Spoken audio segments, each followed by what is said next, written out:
Ballad of a Mother's Heart by Jose Lavilla Tierra. The night was dark, for the moon was young, and the stars were asleep and rare.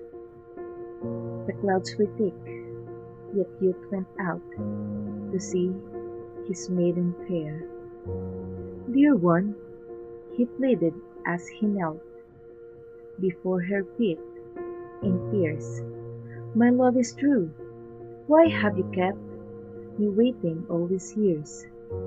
The maiden looked at him unmoved, it seemed, and whispered low, "Persistent youth, you have to prove by deeds your love is true. There's not a thing I would not do for you, beloved," said he. "Then go," said she, "to your mother dear, and bring her heart to me."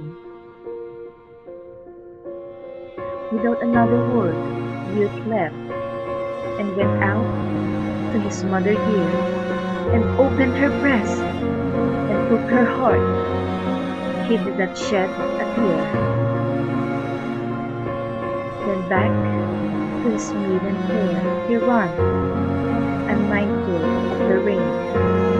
But his feet slipped, and down he fell, and loud he groaned with pain.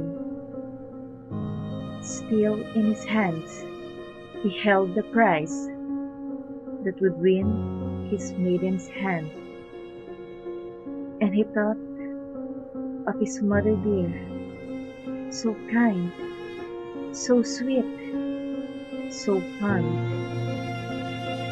And then he heard a voice, not from his lips, but all apart. "Get up," it said. "Were you hurt, child?" It was his mother's heart.